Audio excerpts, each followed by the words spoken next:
order is a very beautiful thing, because if you feel like it's just chaos in your life, then you have no place to begin the work of freedom. But by using the archetypes as a map to find patterns that are, again, you might know you have problems, you have struggles, that certain things don't go the way you want them to go.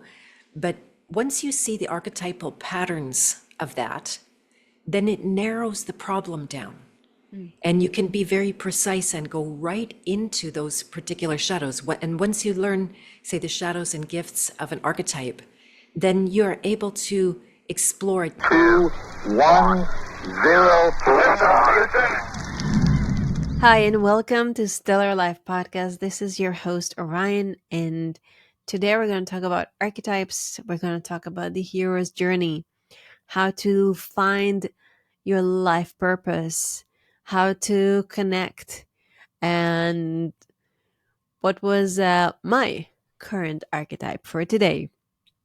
As an archetype purpose and business coach, author, coach, trainer, and founder of the House of Free Will, Beth Martens' calling is a life or death thing.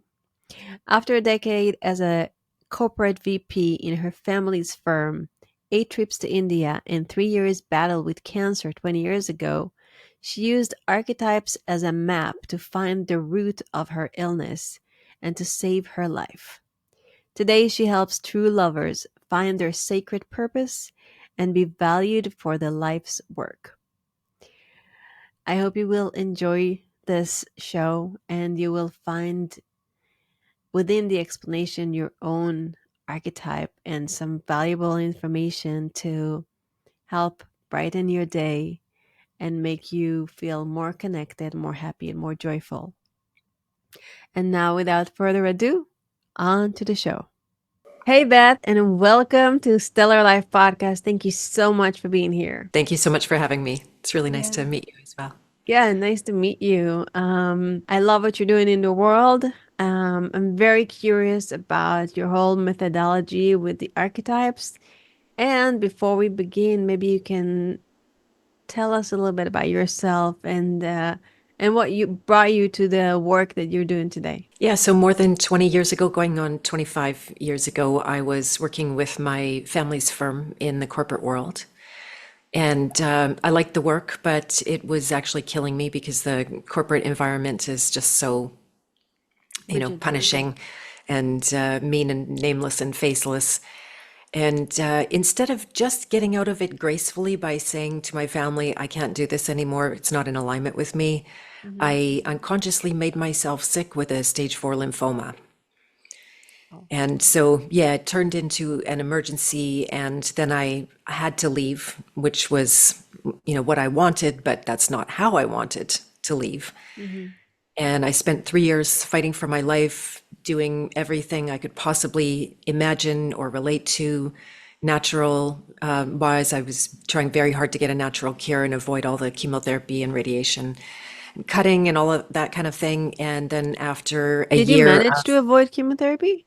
Not in the end, I didn't. No. Okay. No, after a year into various treatments, I moved across the country and worked with the naturopath there that has a lot of experience helping people with cancer and successfully. And when I started to just slightly decline again, I went up a little bit. And when I started to decline again, he suggested I go back and do the conventional therapies, because the Hodgkin's lymphoma is considered not to be deadly the first time around.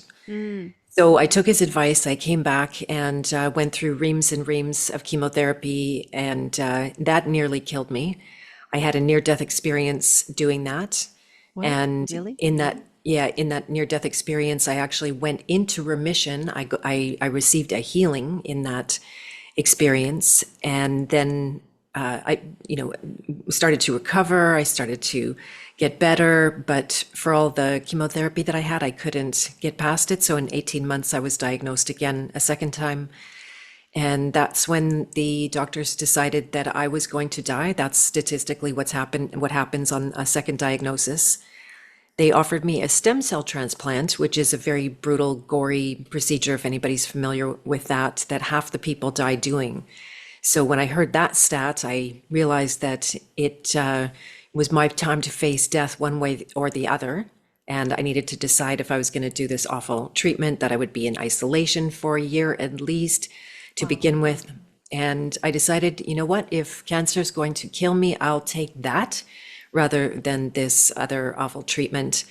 And that was the time when I was introduced to using archetypes as a way to go inside myself and find what was actually killing me, because I was doing everything for my health and even psychologically and spiritually and literally every possible, any energy work and all the supplements and you name it, balneotherapy and ozone injections and on it went.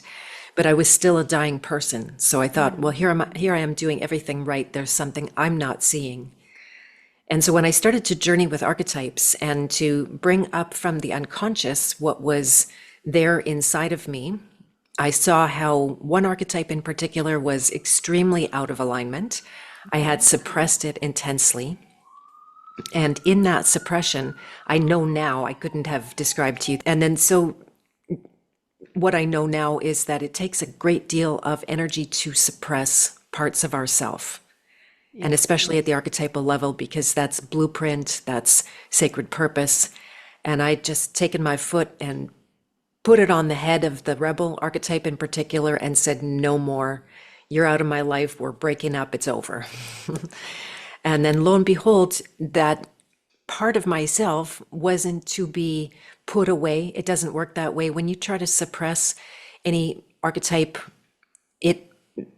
you want to say lash back, it's not really like that.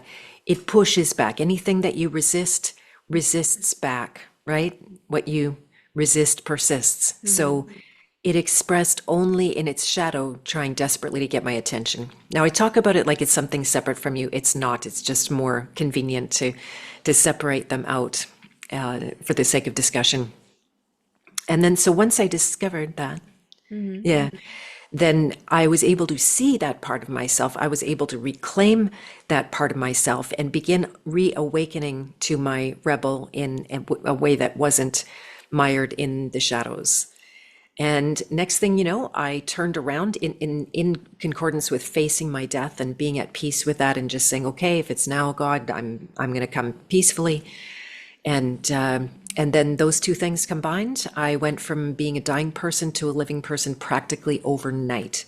And the doctors were amazed. I quit all of the medical system pretty much forever. I've literally been to maybe, one appointment or two appointments over the last 20 years just for a little this or that.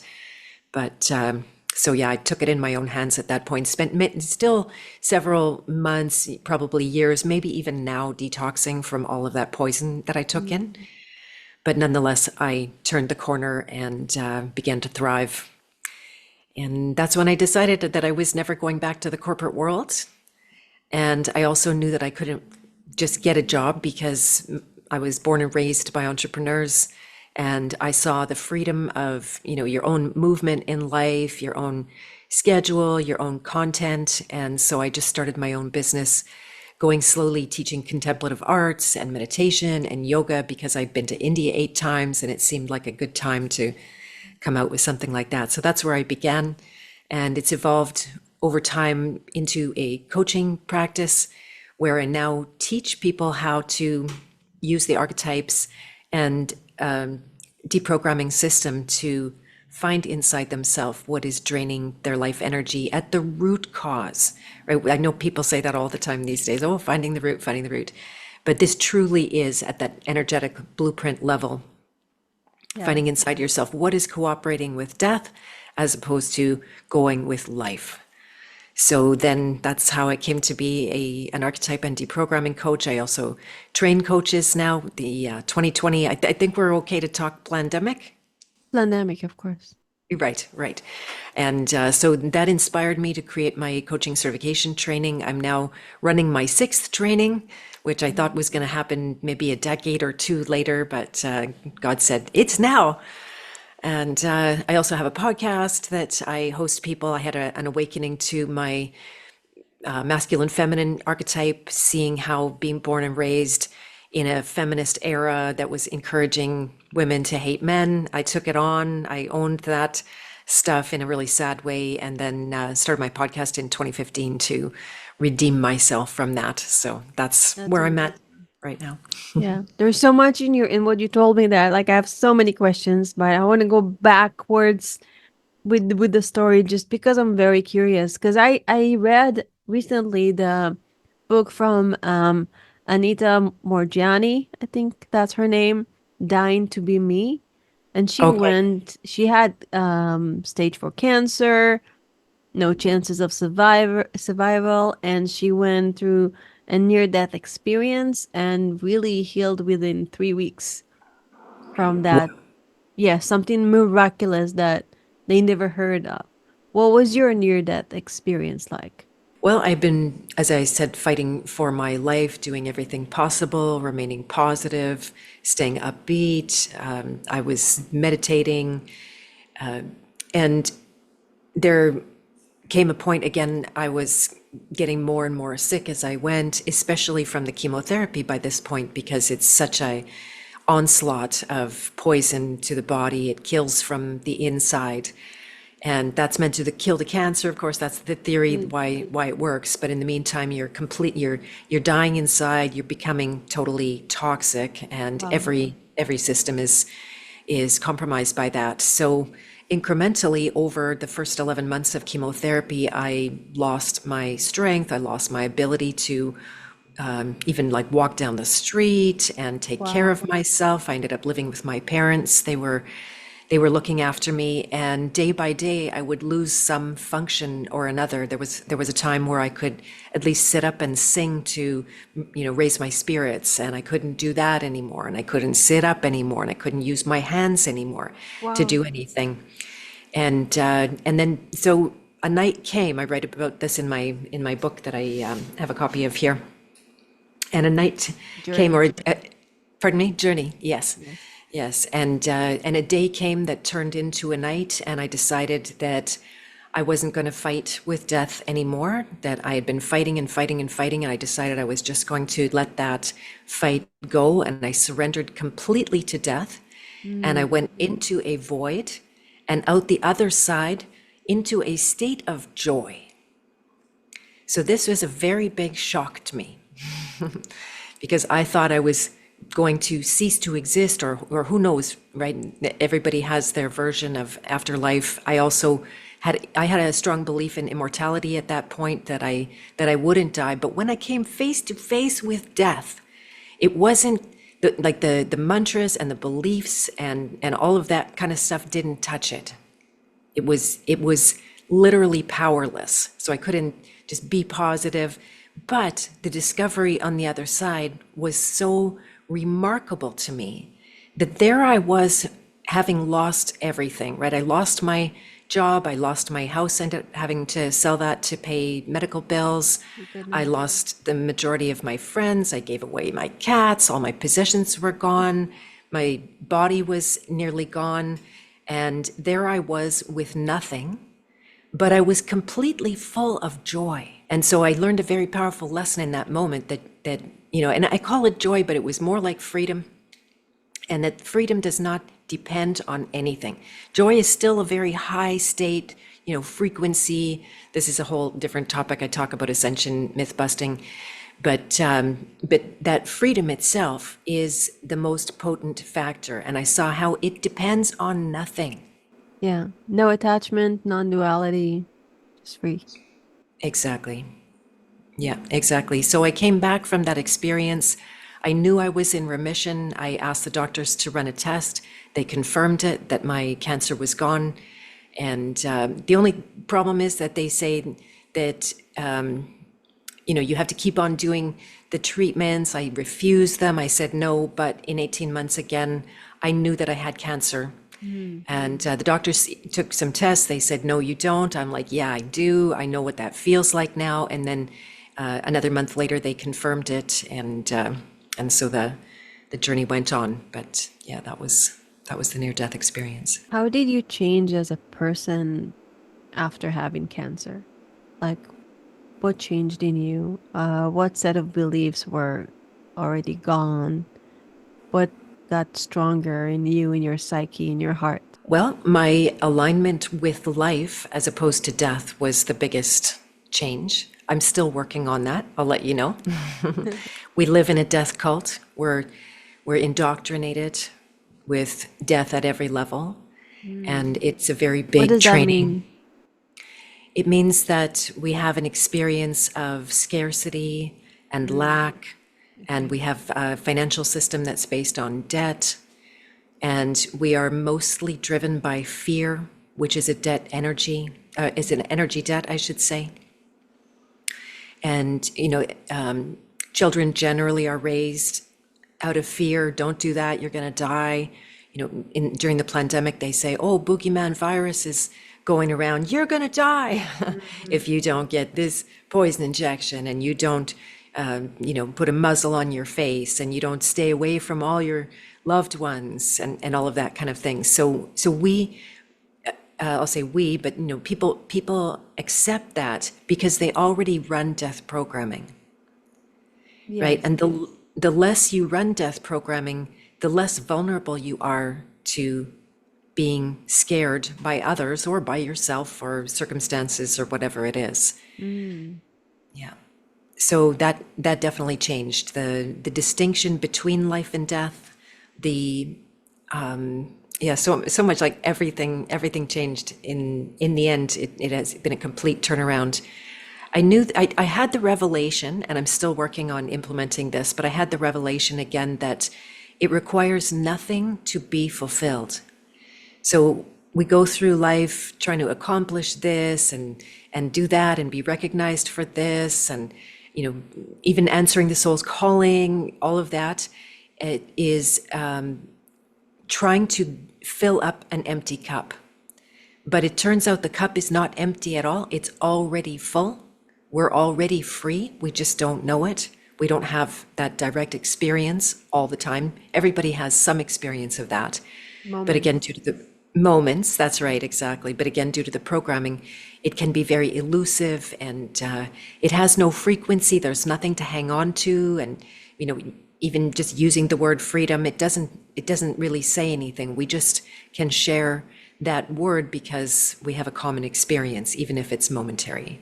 So yeah, everything changed for me. So you said you found one of the archetypes, you dove in, you found a part of you that was suppressed or more in its shadow, and that helped you rise. So before we dive in, what are the archetypes? And maybe you can just take me through the archetypes and share a little bit about it. Sure. So do you want me to talk about what archetypes are in the first place in my experience? Or do you want to just go through the archetypes of the hero's journey? Both. Okay.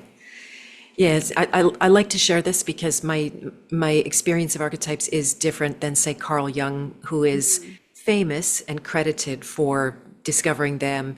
Whether that's true or not, I kind of feel like Carl Jung was an elite of his time, and chances are he was being controlled in his profession.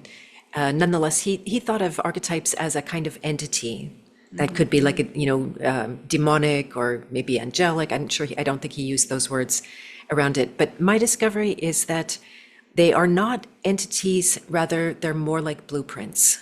Okay, yes. So they're in potential, and they represent the order of our world or universe, if you want to use that phrase or not. I'm not sure exactly what that means, but order exists at every level, despite how incredibly chaotic our world can seem, especially where you are right now.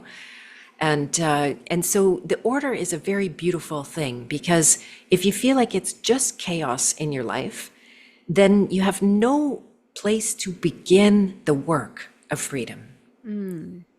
But by using the archetypes as a map to find patterns that are, again, you might know you have problems, you have struggles, that certain things don't go the way you want them to go.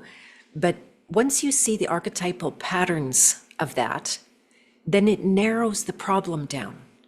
And you can be very precise and go right into those particular shadows. And once you learn, say, the shadows and gifts of an archetype, then you're able to explore it. You'll get more information, because this has been a topic over the, how long, I don't know, centuries. The timelines are all messy to talk about too, because we didn't write normal people didn't write history.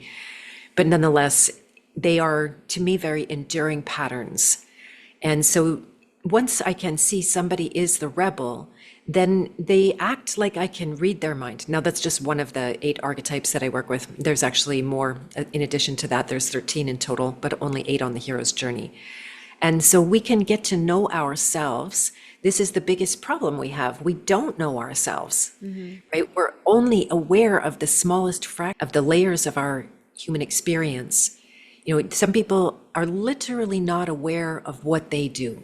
And when you say, hey, why did you do that? They're like, I didn't do that. So no, you just did that.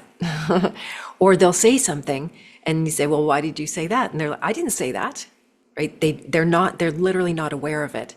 Most people are not quite that dissociated, but they might not be aware of their thinking patterns and actually hearing how maybe they are working against you in a self-talk way. I know as a coach, you probably get that. And some people are aware of their emotions, but there are many people who are not aware of their emotions, meaning they can't feel for one reason or another. And it's usually due to trauma that made them numb. That is an emotion on the scale. It's called apathy, where there's no feeling at all and no caring at all. So many people are unconscious to their emotional world. And even a layer deeper than that is going to be the programming, which the vast majority of people are not going to be aware of, because until you go looking for it and you decide that you're going to break ground in your own unconscious, then you're not going to see the nature of the program, but it's there. So it's the same with archetypes. It's a kind of, it's invisible until you see it. And then it goes off in technicolor. You see it in yourself. You see it in other people. You see it, in a video you're just watching, and you can hear the tones of how they're speaking through different voices that are distinctly archetypal and consistent, ridiculously consistent. It makes me happy they are so consistent, because it's always a discovery. And so it creates a kind of map for you to be able to follow.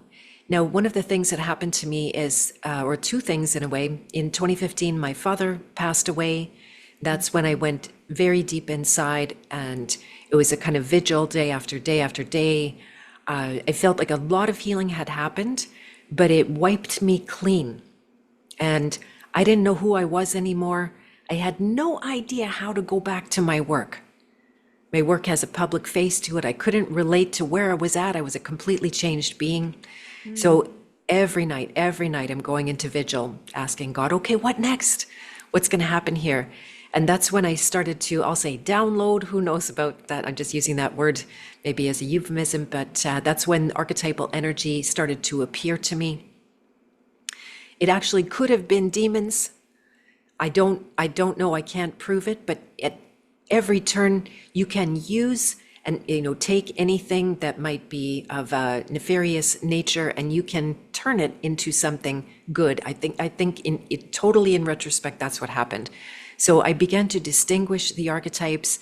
I found 8 of them. How do you know if you work with angelic energy or dark energy? Yeah, that's another big question. I could just finish this if you like, Sure. if you want to bookmark that one. Yeah, that's a whole different layer.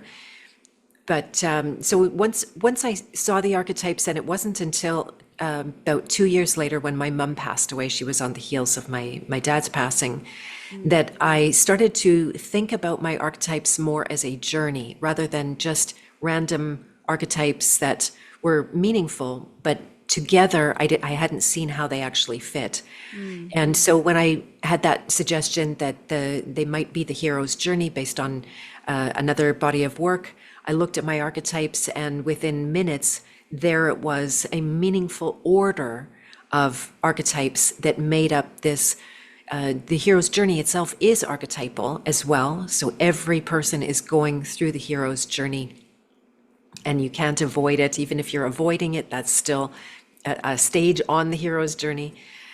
And so when I discovered this meaningful map, then I began to test it on people. I saw where I was at, right? So the archetypes, they help you know who you are, but the hero's journey helps you know where you are.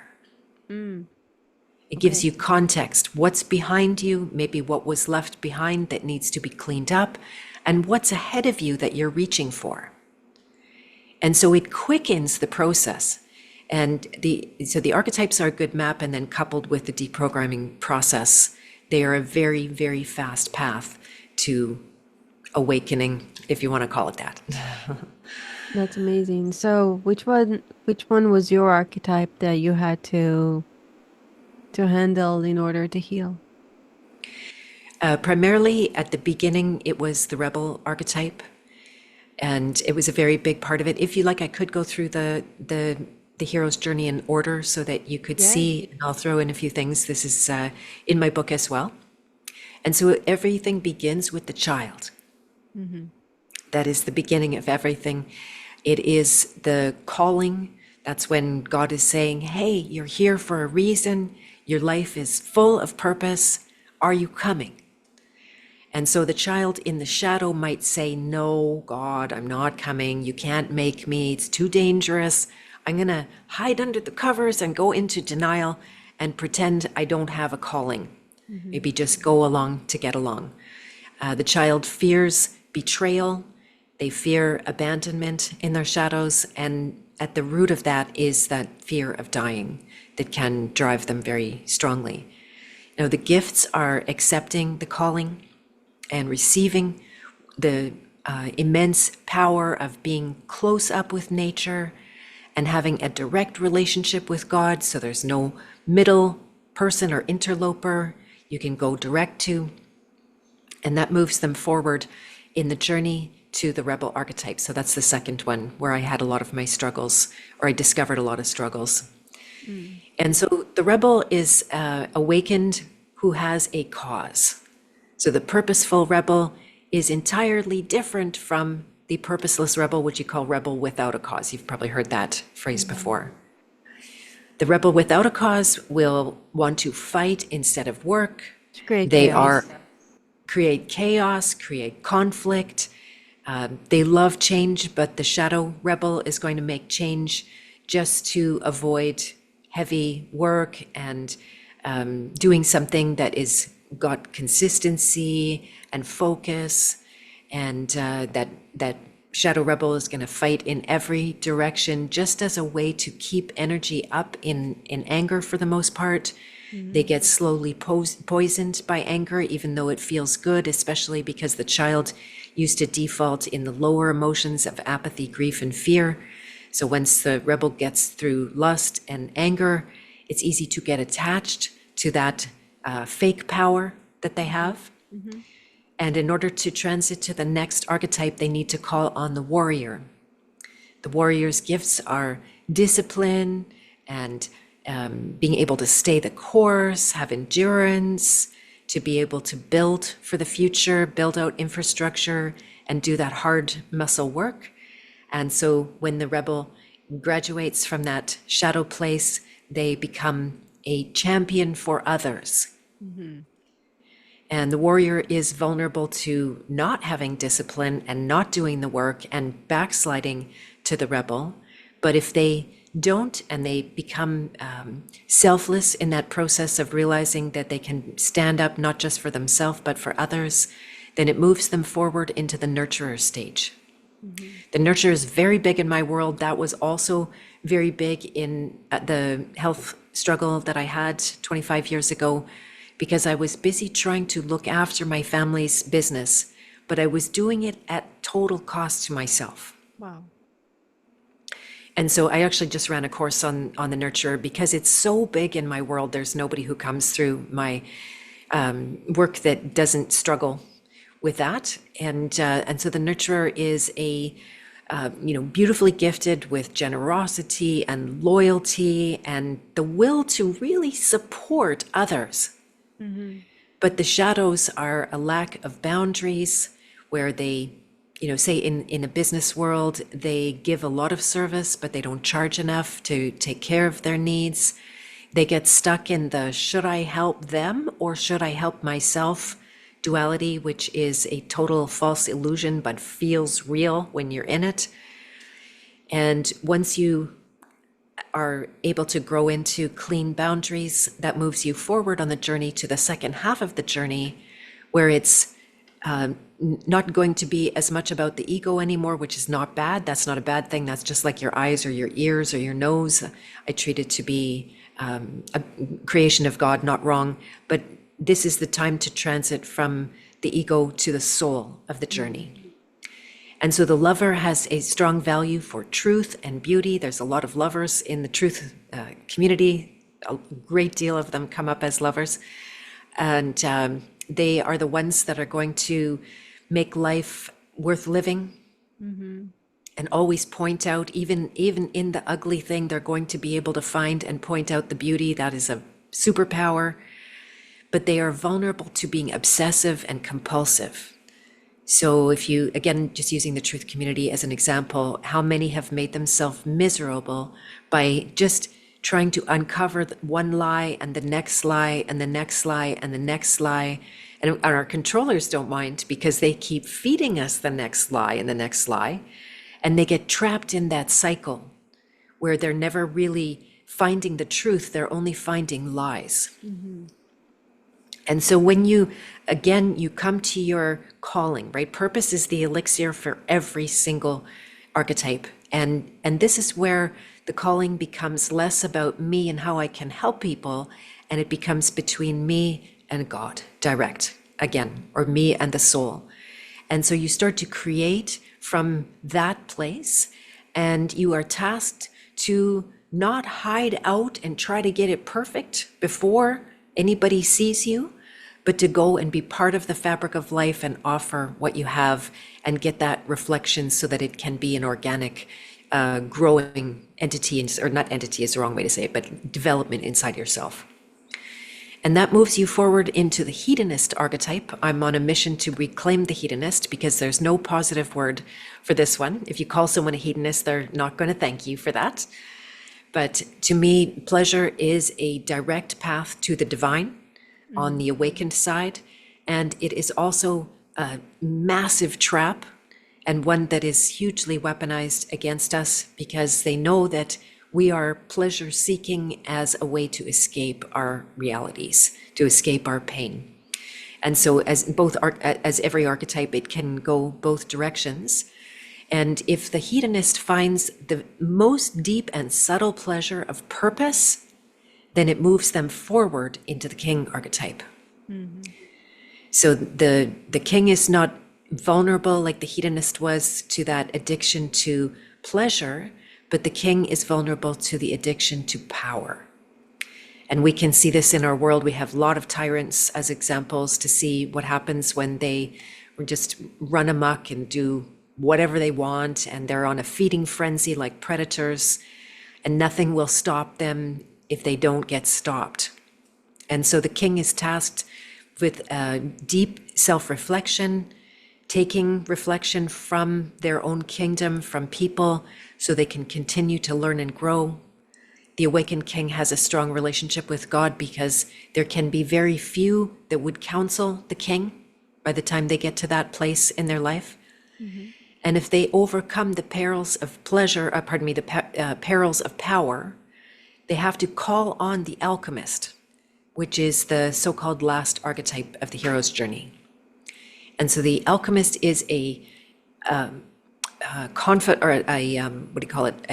counselor to the king, a advice giver. There's a word I'm looking for. I can't remember offhand. But so they are the ones that from behind the scenes can give advice to the king, so the king can stay on a straight path and not get drunk on power. And the alchemist stage of the journey is the most complex of all. It's where you find the gifts of perfect timing And some people would say, flow state or consciousness. I don't even say that very much anymore. They are amazing creators and visioners that can create something out of absolutely nothing. I think the way that I went to work for myself after surviving cancer is a good example of that. There's like no one on earth who does what I do. Even if they work with archetypes and they maybe have some deprogramming tools, they could not reproduce what I do. And so we are all, in fact, unique, and the alchemist knows how to capitalize on that exact fact. And they know that and I think you said this before we started to talk about it, or it was another conversation, forgive me, but we get split up into all kinds of different pieces. And it's usually because of pain in our psyche.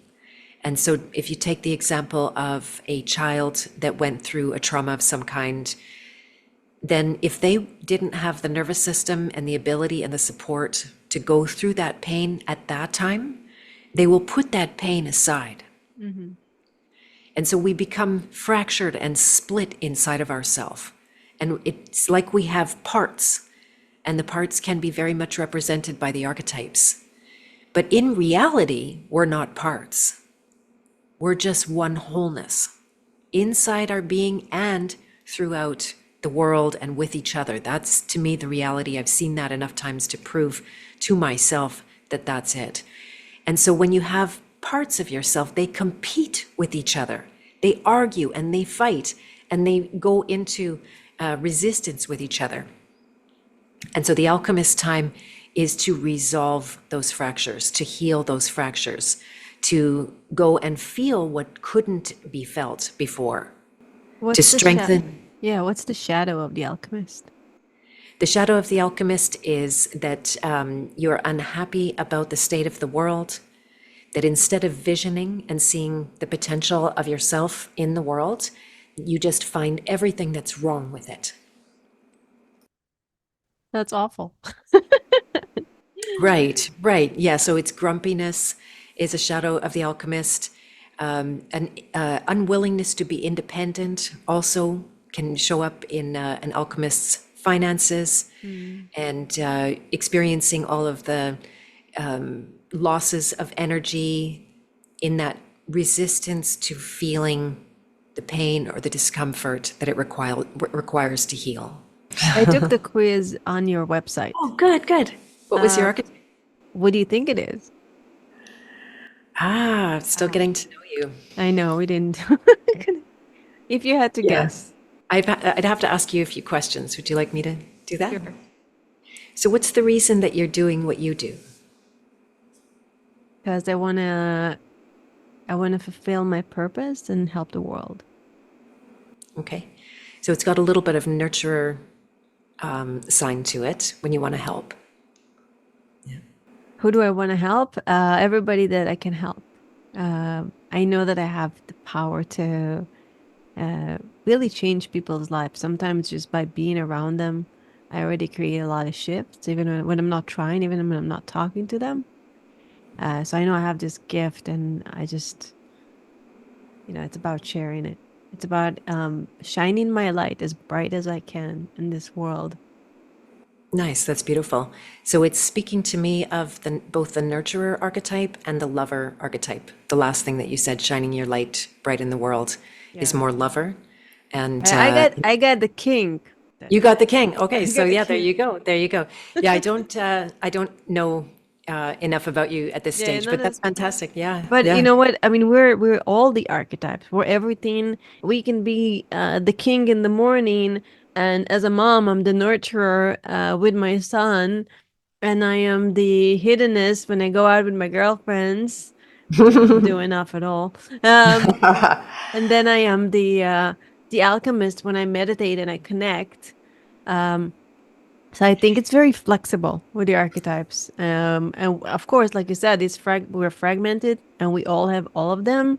And I also feel like the hero's journey, correct me if I'm wrong, what do you think about it? I feel like it's non-linear. It goes in and out.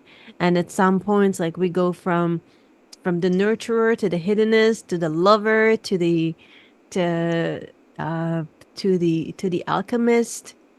throughout our lives. And but also I believe that our environment and our state of mind affect whether or not we're in the shadow of the archetypes or in our true purpose through them. Right. So to me, the shadow means simply what you're not aware of. Mm. So it's some people would say, oh, that's the evil side. And I would say, no, it's not inherently evil. It is vulnerable to evil. If we started to talk about demons again, for example. Mm. But it's just simply what you don't see. So even the gift of the archetype can be in the shadow that you are, and that's actually fairly common where you're denying the the less functional side of the archetype. You'll probably also be denying the gifts. But you're exactly right that we are all the archetypes on the hero's journey as I've conceived of it. It's also possible we are all the archetypes through time because there, are potentially hundreds of them. Right. Archetypes can be created new. Also, one of the examples that I give is that, we never had a tech geek before, but now, right? Like now they're so recognizable. They're walking down the street, and you can sometimes just by seeing them, exactly that they are that. Hmm. And so, because it is actually one field in reality, and we are a collective consciousness, exactly, you're right. We are all the archetypes. Now, what happens is that there will be certain ones to come forward at certain times of your life. So maybe, for example, with your parenting, you have a lot of that nurturer archetype when you're with your children.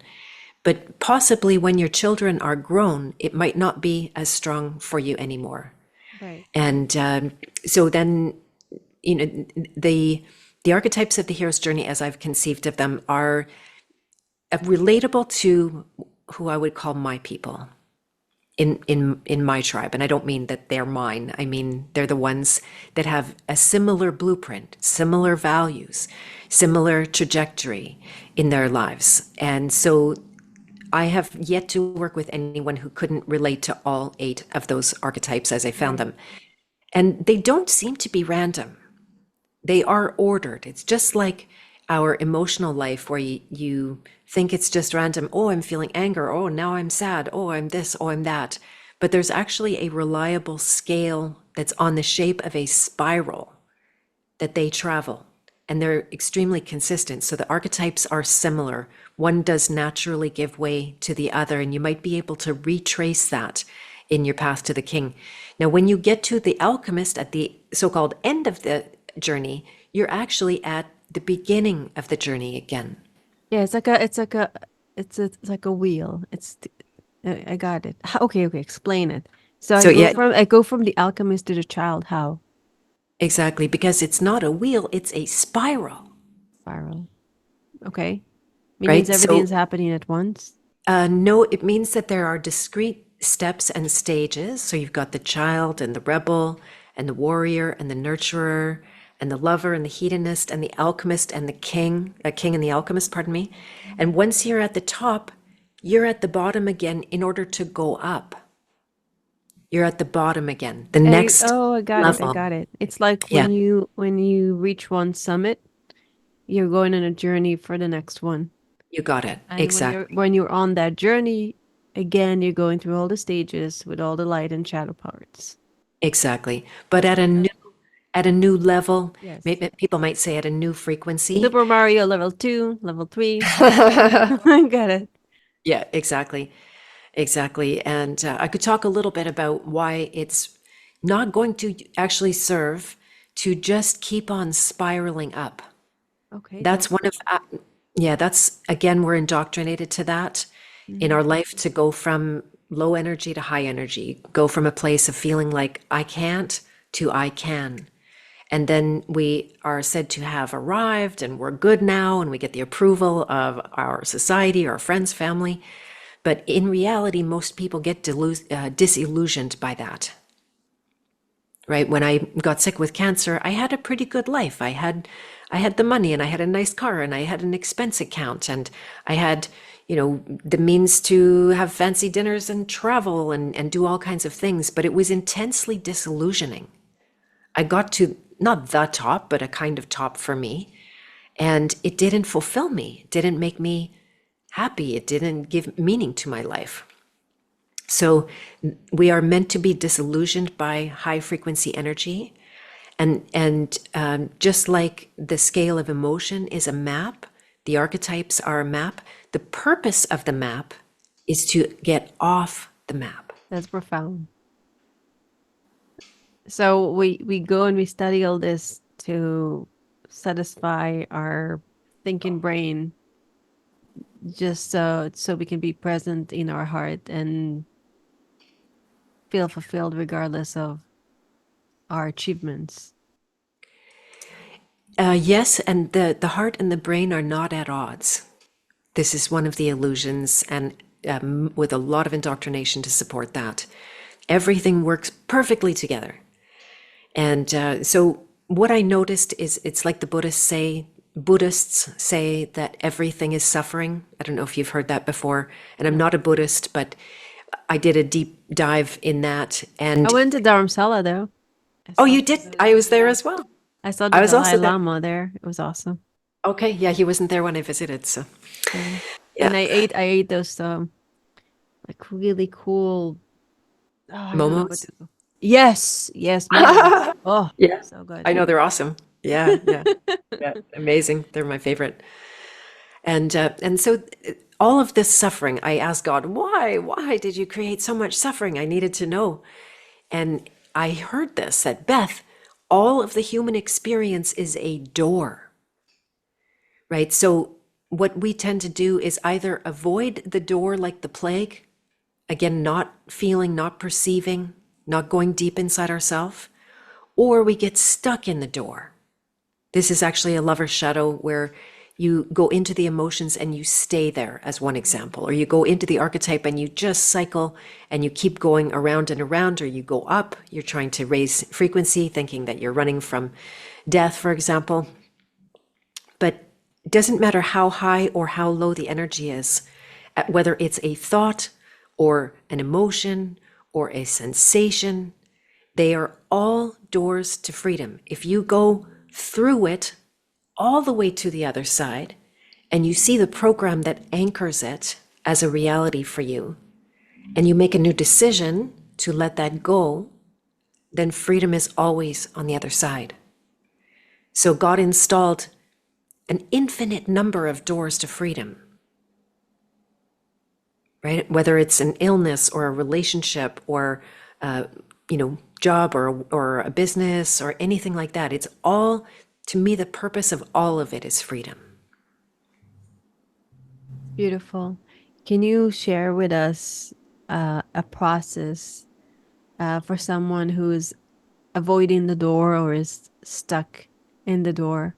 How do you go through an emotion? Right. So one of the very, very big keys of it is that when you face an emotion that you don't like, then you'll have an aversion to it. So if you can start to, and it seems to be natural, Not only right? you, like sometimes the environment will judge you for that emotion. Right. And then you have two things to have an aversion to. Mm-hmm. Yeah, or multiple, and they compound and kind of team up with each other.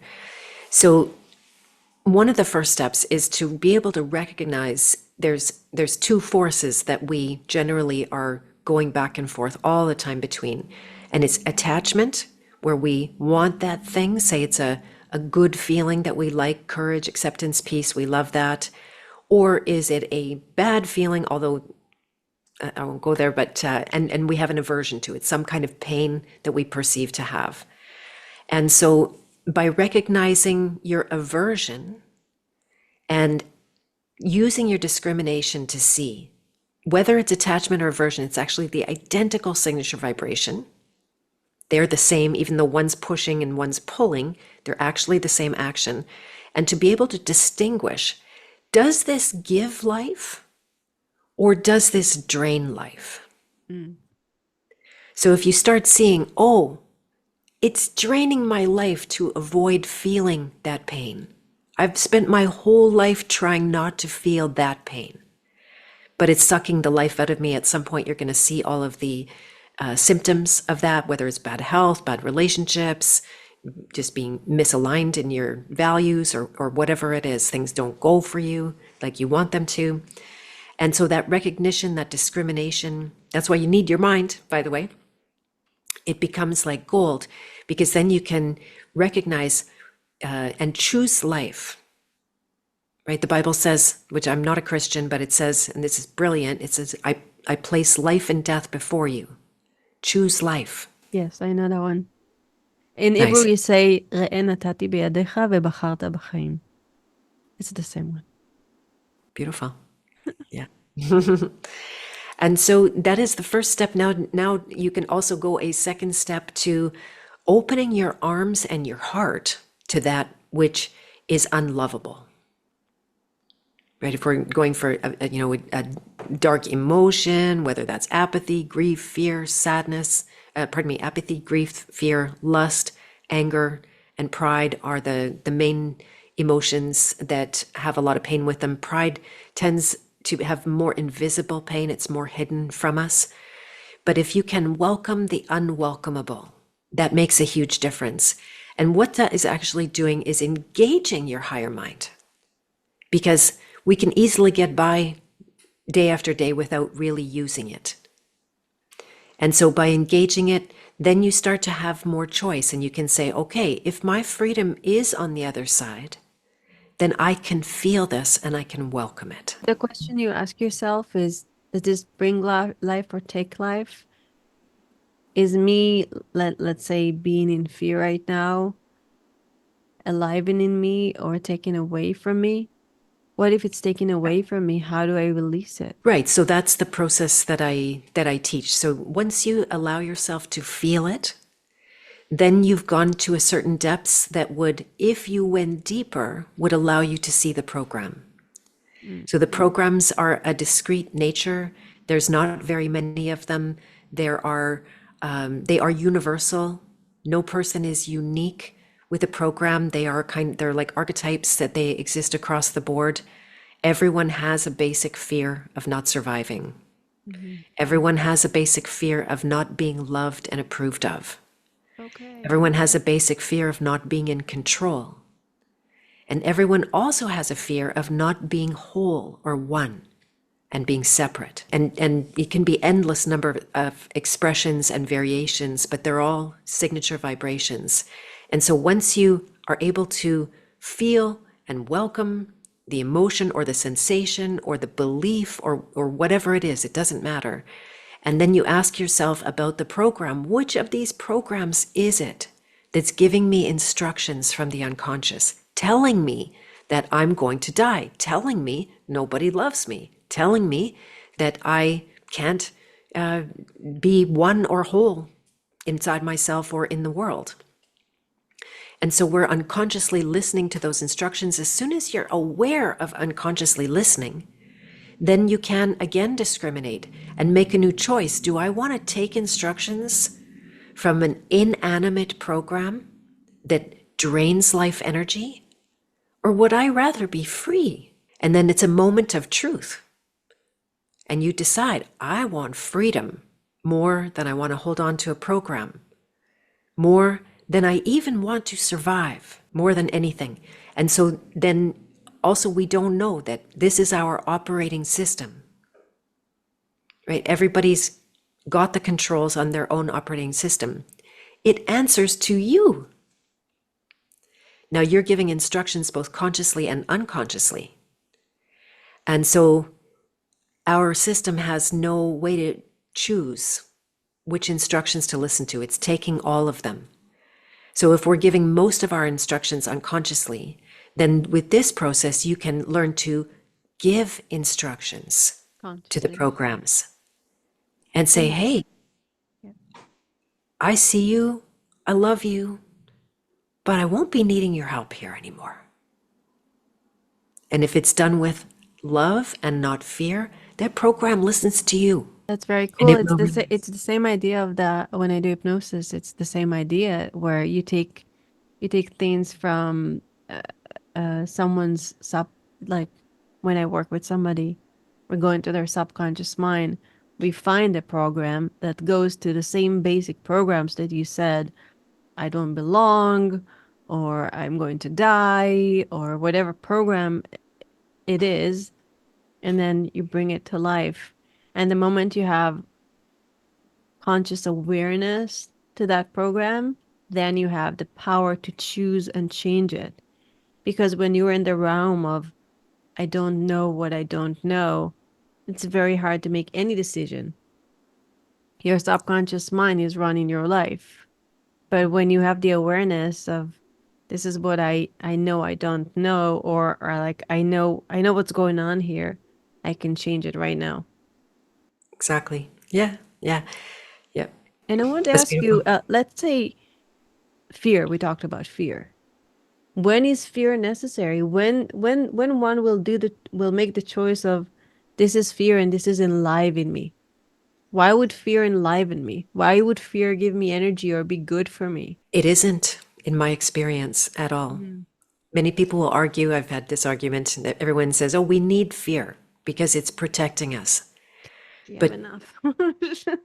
we have enough, and it doesn't protect at all. That's part of the discrimination to go and see, oh, that thing vibrating as fear? Is it serving me? Has it solved my problem? Is it, does it have a life of its own, or is it drawing my life in Mhm. order to operate? It doesn't give anything good. People think that, the classic example of your hand on a stove, how the fear makes you pull your hand away. And I would say, no, it's your instinct that is God given and comes from love that has you pull your hand away. Because that's all about protecting life, like your mama instincts. Mhm. That's protection of life. Now, the fear that gets in there, it comes after you pull your hand off the stove. Then you're afraid. Then you've got all the emotions running, and it's as if to protect you. But this is just a very long-standing bad habit humanity has been in and has inherited as patterns in their lives. Right. So fear does not protect, fear never gives life. Nice.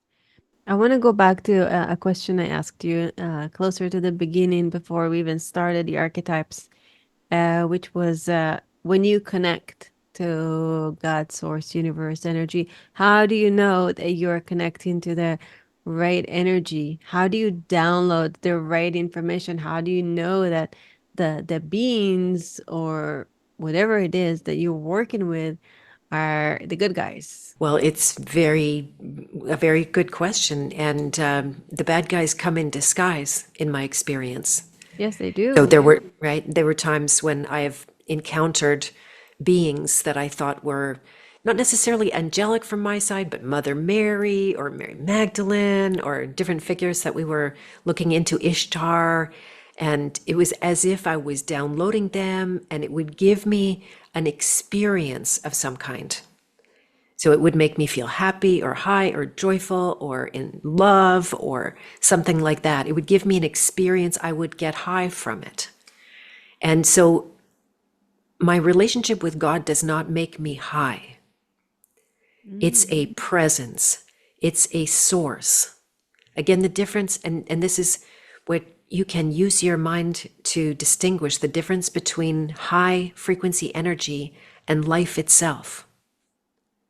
Right? High frequency energy is very great and grandiose, and life is subtle and quiet, but the most powerful. So the distinguishing what is actual power, what is real power, is to me the difference. And then you're no longer vulnerable to now here was one of the tricks I found. Never call on entities. The only thing, right? The only thing that you should call on is God. That's all I do. There you go. And rather, it's an inversion, right? That when we call on everything, the directions and the archetypes and the elements and on like that, it's actually an inversion because we're here to hear our calling, not to call out in every direction, trying to get saved from this human experience that has been fully installed with freedom. Mm. Yeah. Yeah, so telling the difference, it was that was a very important part of my life when I learned to see that those disguises can come, and to have no attachment to positive or negative entities, Hmm. and to really understand the experience of life itself. What is life energy? What is death energy? What do you do to connect to your alchemist and manifest your dreams? I let go of programs. That's my main thing. Yeah, that the more healing work that I do, the more naturally I get inspired. Action just starts to take itself. Ideas come, creativity busts out of me. I can't stop it even if I want to. So yeah, to me, there's nothing to add. I mean, there's lots of things that I like to do, but it's, say, going for walks in nature and moving my body, exercising, getting blood flow. But to me, the real true inspiration comes by letting go. Amazing. I'm asking myself, like, how much more do I have to let go of? Every time I'm letting go of things, there are like 100 things more to let go of. Keep popping up, like, stop. Well, it seems like, since you know about this, that the more you let go, the harder it gets, Ah, okay. because you get more aware of things that you weren't aware of before. And that's one of the things that I learned on what I thought was my deathbed when I had to lay down so much, was the incredibly complex nature of the soul. It has overwhelming complexity. You can't barely even begin. I had 3 years to lay down and check that out, Oh my and I didn't goodness. scratch the surface, right? So that complexity becomes a curse, even though it is the most beautiful thing, the most incredible thing. But the that, you can easily get stuck in overwhelm. So as you do the work, you become more and more aware of that complexity and the multi layers. And I was working with somebody yesterday that they're just new to the archetypes, and they've started seeing themselves in them, and all of a sudden they see these dynamics in their own patterns, and how one dynamic will play off the other like a pinball machine, and bounce. If you know about pinball, that was Yes, yes, maybe, yes. yeah, okay, yeah, yeah, and it bounces off the bank and it hits another thing, and it's, so it's extremely complex. And then so you get more access to that complexity, you get more access to seeing your own nature, what maybe didn't give you pain at one time, maybe like a small insult that you made to somebody, or a small something you did that's out of alignment that you feel is not right or moral. Maybe it didn't cause that much pain at one time, but the more aware you are, it causes enormous pain for Right. even the smallest thing, right? And you're also called on your path of purpose, because every time you accomplish something, you're never done. The calling always renews. You always go back to the child archetype. And it's going to be a layer that you feel like you can't accomplish. It's going to give you challenges you haven't had before. The things that got easy for you are still easy, but there's going to be new things that are hard.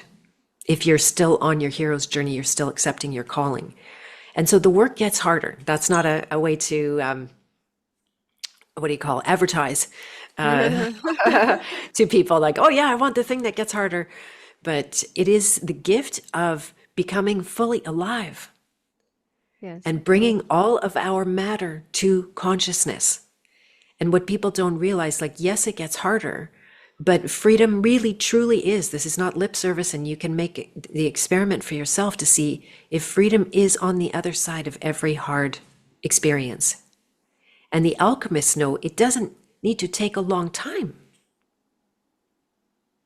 right? You can go in and let go of things that are enormous in a very short time, given your willingness and the ability to make a new decision. Before we say goodbye for now, I have two questions for you.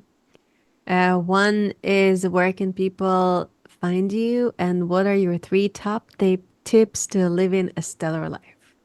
Nice. So people could find me at my website, bethmartens.com.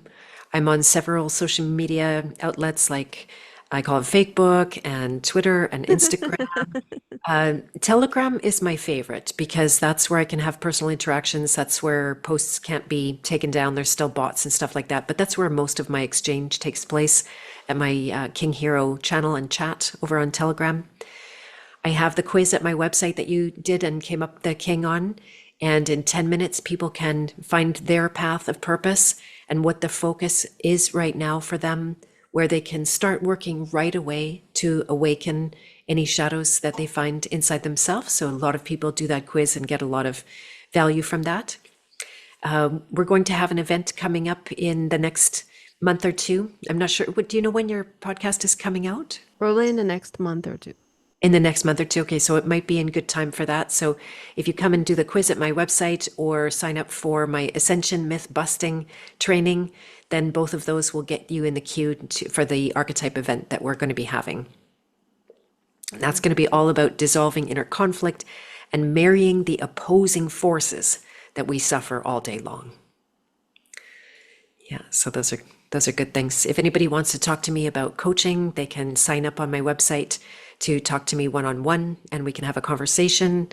I have several courses like the Nurturer's Cure and Find Your Sacred Purpose, working through archetypes, and a course called The Primal Power, which is a totally different set of archetypes. Maybe we could chat about a different time if you're interested. And people can purchase my book at my website as well, the Map of Archetypes to Find Lost Purpose in a Sea of Meaninglessness.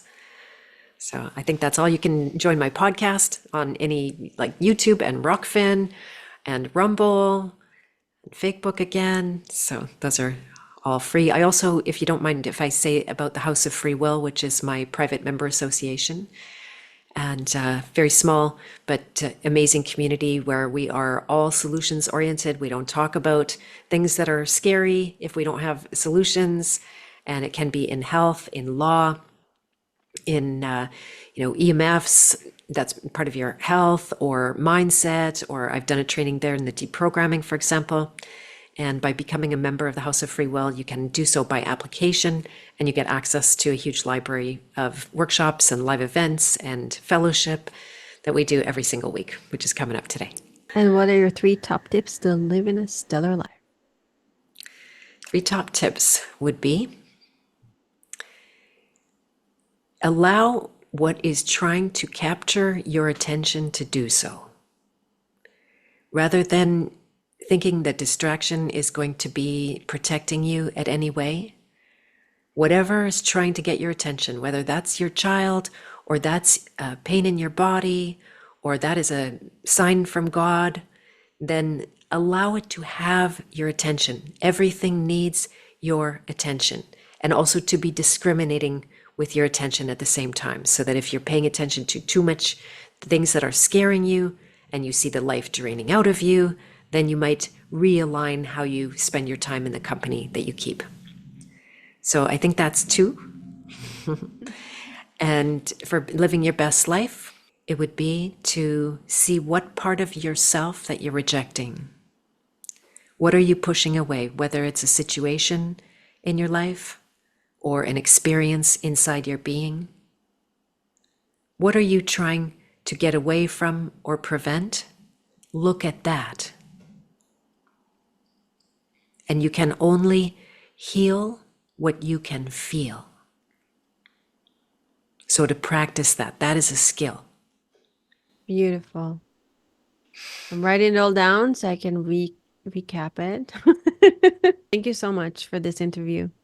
And it was really interesting and beautiful.